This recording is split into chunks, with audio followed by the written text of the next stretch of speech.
ఇవాళ మూడో రోజు ఏపీ అసెంబ్లీ సమావేశాలు జరగనున్నాయి. ముందుగా క్వశ్చన్ అవర్తో అసెంబ్లీ సమావేశాలు ప్రారంభం కానున్నాయి.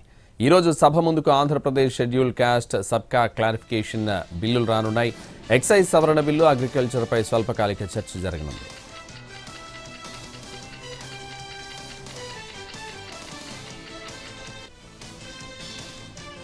ఈరోజు విశాఖలో సీఎం చంద్రబాబు పర్యటించనున్నారు.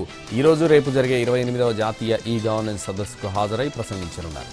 ఈ సదస్సుకు కేంద్ర మంత్రి జితేంద్ర సింగ్, డిప్యూటీ సీఎం పవన్, మంత్రి లోకేష్ హాజరు కానున్నారు. మరోవైపు మధ్యాహ్నం 3 గంటలకు జాతీయ ఈ గవర్నెన్స్ అవార్డుల ప్రదానం జరగనుంది. ఎలక్ట్రానిక్స్, సమాచార సాంకేతిక మంత్రిత్వ శాఖతో పాటు రాష్ట్ర ప్రభుత్వం సంయుక్తంగా సదస్సును నిర్వహిస్తున్నాయి.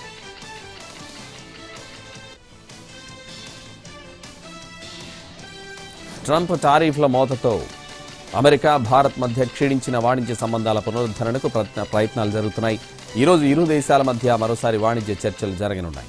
కేంద్ర వాణిజ్య శాఖ మంత్రి పీయూష్ గోయల్ నేతృత్వంలోని భారత బృందం అమెరికా వెళ్తోంది. కొన్ని రోజుల క్రితం ఢిల్లీ వచ్చిన అమెరికా బృందంతో సానుకూల వాతావరణంలో చర్చలు జరగడంతో పీయూష్ గోయల్ బృందం పర్యటన ప్రాధాన్యం సంతరించుకుంది. ఈ నెల 16న అమెరికా వాణిజ్య ప్రతినిధి బ్రెండన్ లించ్ నేతృత్వంలోని బృందం భారత్కు వచ్చి చర్చలు జరిపింది. ఇరు దేశాలకు ప్రయోజనం ఉండేలా చర్చలు ముగించాలని ఓ నిర్ణయానికి వచ్చారు. ఈ నేపథ్యంలోనే భారత బృందం అమెరికాలో పర్యటించనుంది.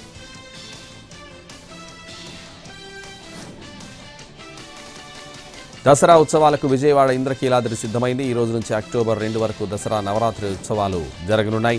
అమ్మవారి దర్శనానికి భక్తులు పెద్ద సంఖ్యలో తరలివచ్చే అవకాశం ఉంది. సుమారు 15 నుంచి 20 లక్షల మంది భక్తులు వస్తారని అంచనా వేస్తున్నారు. అందుకు తగ్గట్టు ఏర్పాట్లు చేస్తున్నారు. 11 రోజుల పాటు జరగనున్న దసరా ఉత్సవాలకు 5,000 మంది పోలీసులతో పటిష్ట బందోబస్తు ఏర్పాటు చేశారు. 500 సీసీ కెమెరాలు, 25 డ్రోన్స్తో దసరా ఉత్సవాలను పర్యవేక్షించనున్నారు. రద్దీ దృష్ట్యా వీఐపీ, వీవీఐపీ వారికి కేటాయించిన సమయాల్లో మాత్రమే రావాలని అధికారులు సూచించారు.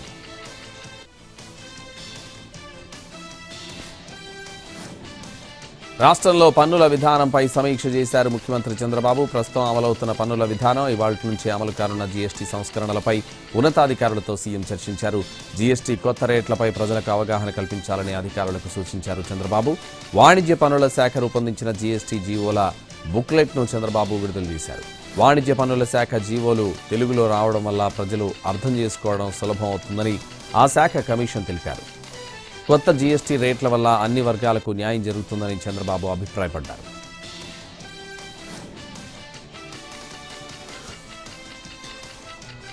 విజయవాడలో ట్రాఫిక్ రద్దీ తగ్గించే లక్ష్యంతో ఏర్పాటు చేస్తున్న పశ్చిమ బైపాస్ రోడ్డు పనులు శరవేగంగా కొనసాగుతున్నాయి. చినకాకాని నుంచి గొల్లపూడి వరకు మొత్తం 47.88 కిలోమీటర్ల మేర 6 లేన్ల రహదారి నిర్మిస్తున్నారు. పశ్చిమ బైపాస్ రోడ్ అందుబాటులోకి వస్తే హైదరాబాద్, విశాఖ మార్గంలో వెళ్లే వాహనాలు విజయవాడలోకి ప్రవేశించకుండా గమ్యస్థానాలకు చేరే అవకాశం ఉంటుంది. ఫలితంగా బెంజ్ సర్కిల్, కనకదుర్గ వారధి, ఎన్టీఆర్ సర్కిల్, ఆటోనగర్ ప్రాంతాల్లో ట్రాఫిక్ రద్దీ గణనీయంగా తగ్గుతుంది. వాహనదారులకు సమయంతో పాటు ఇంధన వ్యయం ఆదా అవుతుంది. రాజధాని అమరావతి పరిధిలో రవాణా సౌకర్యాలను మెరుగుపరిచే కీలక ప్రాజెక్టుగా పశ్చిమ బైపాస్ నిలవనుంది. ఇప్పటికే 2 ప్యాకేజీల పనులు పూర్తయ్యాయి. ఎలాగైనా వచ్చే ఏడాది సంక్రాంతి నాటికి పశ్చిమ బైపాస్ రోడ్డుపై వాహనాలను అనుమతించే దిశగా అధికారులు కసరత్తు చేస్తున్నారు.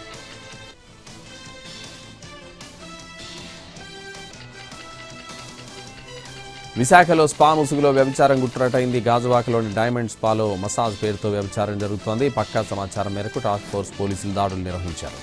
3 అమ్మాయిలతో స్పా యాజమాన్యం వ్యభిచారం చేయిస్తున్నట్టు తెలిసింది. పోలీసుల దాడుల సమాచారంతో స్పా యజమాని పరారయ్యాడు. 2 విటులు, 3 యువతులు, రిసెప్షనిస్టులను పోలీసులు అదుపులోకి తీసుకున్నారు.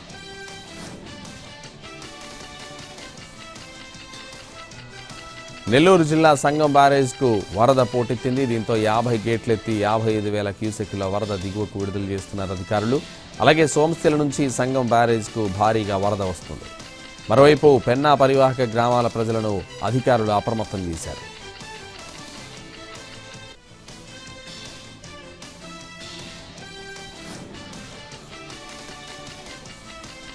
తిరుమలలో శ్రీవారి వార్షిక బ్రహ్మోత్సవాలను ఘనంగా నిర్వహించేందుకు టీటీడీ భారీ ఏర్పాట్లు చేస్తోంది. ఈ నెల 24 నుంచి అక్టోబర్ 2 వరకు 9 రోజుల పాటు బ్రహ్మోత్సవాలు జరగనున్నాయి. 24వ తేదీ రాత్రి బ్రహ్మోత్సవాలకు అంకురార్పణ జరగనుంది.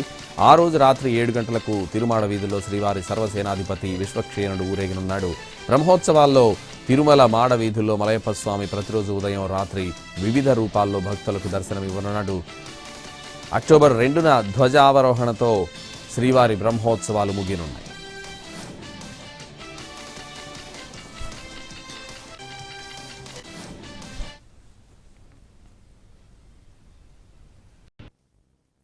తెలంగాణలో ప్రాజెక్టులు, పొరుగు రాష్ట్రాల్లో ప్రాజెక్టులపై కీలక వ్యాఖ్యలు చేశారు మంత్రి ఉత్తమ్ కుమార్ రెడ్డి. ఆల్మట్టి డ్యాం ఎత్తు పెంపును అడ్డుకునేందుకు రాష్ట్ర పోరాటం చేస్తోందన్నారు. ఆల్మట్టి ఎత్తు పెంపును ఆపేందుకు సుప్రీంకోర్టులో న్యాయ పోరాటం చేస్తున్నామన్నారు. ఇదే విషయంపై కేంద్రంపై ఒత్తిడి పెంచేందుకు ఈరోజు ఢిల్లీకి వెళ్తానన్నారు ఉత్తమ్. రేపు సీఎం రేవంత్ రెడ్డి మేడారంలో పర్యటించనున్నారు. దీంతో ఏర్పాట్లను పర్యవేక్షించారు మంత్రి సీతక్క. మేడారంలో పూజారులు, అధికారులతో సమీక్ష సమావేశం నిర్వహించారు. ముఖ్యమంత్రి మేడారంలో పర్యటించి జాతర అభివృద్ధి పనుల ప్రణాళికను ఖరారు చేస్తారు. సీఎం పర్యటనలో లోటుపాట్లు లేకుండా ఏర్పాట్లను పర్యవేక్షించారు మంత్రి సీతక్క. మేడారంలో అభివృద్ధి పనులను పరిశీలించారు. జీఎస్టీ సంస్కరణలపై ఈ రోజు నుంచి ఈ నెల 29 వరకు సెమినార్లు నిర్వహిస్తామన్నారు కేంద్ర మంత్రి బండి సంజయ్. జీఎస్టీపై విమర్శలు చేయడం కాదు, సూచనలు, సలహాలు ఇస్తే కేంద్రం దృష్టికి తీసుకెళ్లి పరిష్కరిస్తామన్నారు.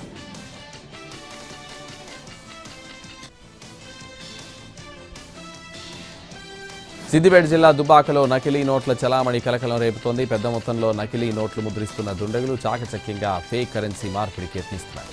ప్రజలు రద్దీ ఎక్కువగా ఉండే సంతలు, అంగళ్లలో మార్చేస్తున్నారు.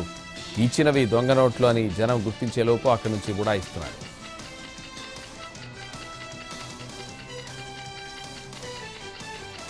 కరీంనగర్ మార్క్ఫెడ్ ప్రాంతంలో భారీ అగ్ని ప్రమాదం జరిగింది. తెల్లవారుజామున షార్ట్ సర్క్యూట్ కారణంగా ప్లాస్టిక్ ఇండస్ట్రీలో మంటలు చెలరేగాయి. ప్లాస్టిక్ డబ్బాలకి నిప్పంటుకోవడంతో భారీగా మంటలు ఎగిసిపడ్డాయి. అయితే లోపల ఎవరూ లేకపోవడంతో ప్రాణ నష్టం తప్పింది. అటు ఫైర్ సిబ్బంది మంటలను అదుపులోకి తెచ్చారు.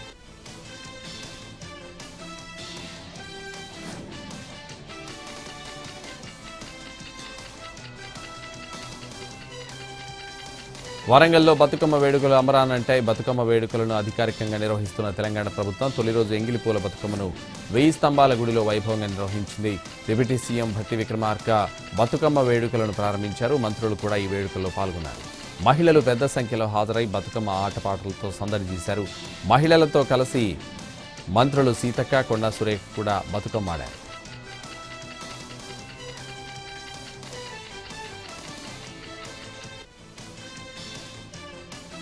సిద్దిపేట జిల్లా చింతమడకలో బతుకమ్మ వేడుకల్లో పాల్గొన్నారు కవిత. తీరొక్క పూలతో ఎంగిలిపూల బతుకమ్మను తీర్చిదిద్దారు. పాటలతో సందడి చేశారు. గ్రామంలోని మహిళలతో కలిసి బతుకమ్మ బతుకమ్మ ఉయ్యాలో అంటూ పాట పాడారు కవిత.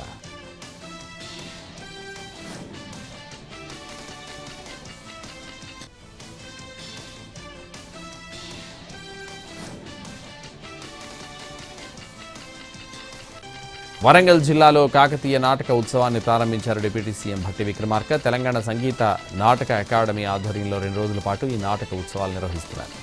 జ్యోతి ప్రజ్వలన చేసి ఈ ప్రోగ్రాంను ప్రారంభించారు భట్టి విక్రమార్క. మంత్రులు పొంగులేటి, జూపల్లి, కొండా సురేఖ నాటక ప్రదర్శనను వీక్షించారు మంత్రులు.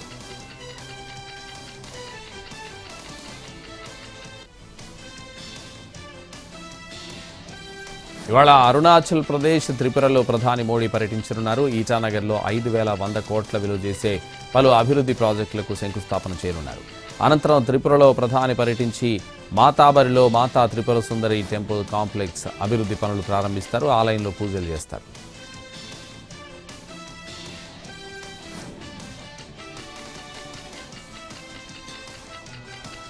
ఎప్పుడెప్పుడా అని ఎదురు చూస్తున్న టైం రానే వచ్చింది. అర్ధరాత్రి నుంచే జీఎస్టీ కొత్త రేట్లు అమల్లోకి వచ్చాయి. జీఎస్టీ సంస్కరణల్లో ఇప్పటివరకు ఉన్న స్లాబులను 3కి కుదించింది.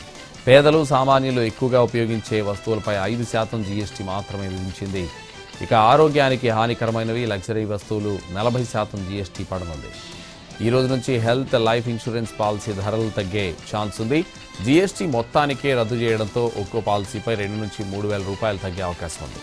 ఇటు 33 ప్రాణాధార ఔషధాలపై జీఎస్టీని 12% నుంచి 0కు తగ్గించింది.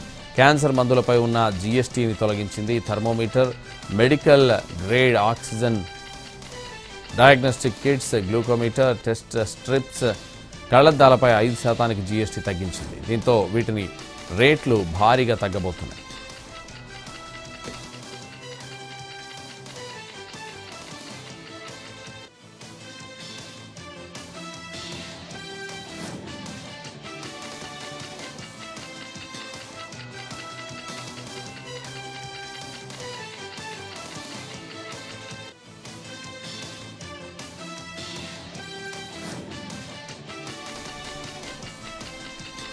జీఎస్టీకి సంబంధించి పీఎం మోడీ వ్యాఖ్యలపై కాంగ్రెస్ చీఫ్ ఖర్గే ఫైర్ అయ్యారు. కాంగ్రెస్ అమలు చేసిన సింపుల్ జీఎస్టీకి బదులు ఎన్డీఏ ప్రభుత్వం గబ్బర్ సింగ్ ట్యాక్స్ విధించిందని మండిపడ్డారు. 8 ఏళ్లలో 9 స్లాబ్స్ పెట్టి 55 లక్షల కోట్ల రూపాయలు వసూలు చేశారని ఆరోపించారు. ఇప్పుడు సేవింగ్స్ ఫెస్టివల్ అంటూ 2.5 లక్షల కోట్ల గురించి మాట్లాడుతున్నారని విమర్శించారు. పెద్ద గాయాలకు చిన్న బ్యాండ్ ఎయిడ్ వేయడం చూస్తున్నారని, ఈ విషయంలో ప్రజలకు క్షమాపణ చెప్పాలని డిమాండ్ చేశారు.